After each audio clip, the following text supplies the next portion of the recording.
This year was really about growth and development. This was the first full season for our entire team besides Joel and Charlotte. So starting from coming into the fall and finishing up, for some this week at ECACs to next week with Carter at national championships.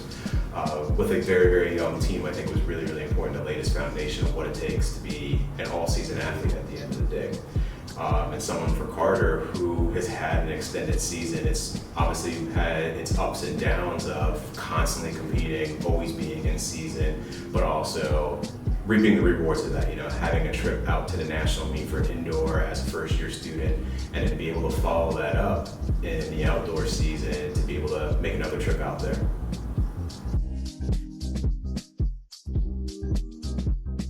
There's not too many differences. Obviously the big difference of being indoor, outdoor. One of I think the biggest differences for Carter that he'll experience as a returner is being through that environment during indoor. And it's obviously a little bit crazier during the indoor national championship because there's people all around. So I think taking that experience of what it's like to be at the national meet, the process of warming up alone, and having kind of your normal warm-up routine approach to a meet change up a little bit. So that experience of being there, doing it before, I think will carry over and hopefully calm some of those nerves, calm some of that not knowing, and having that experience going into the outdoor national championship meet.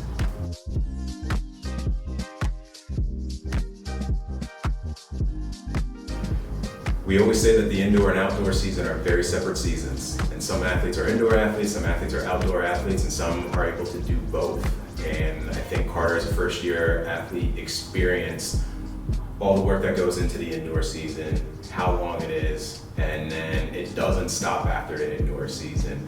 And that woke them up, I think, 2 to 3 weeks into the outdoor season, seeing after, they took some well-deserved time off, and then it was like, oh, okay, I gotta start this process all over again.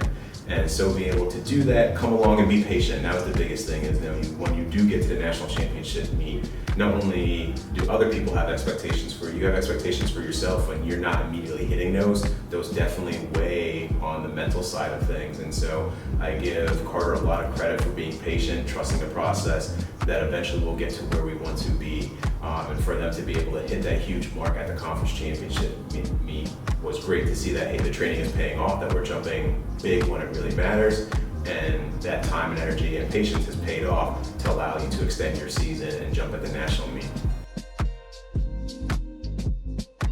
Really is maintaining at that point, depending on when we hit our mark in the year, and Carter's been very fortunate to hit the mark early enough, I guess, at the conference championship meet to not have that stress and pressure of constantly competing and jumping to chase that standard.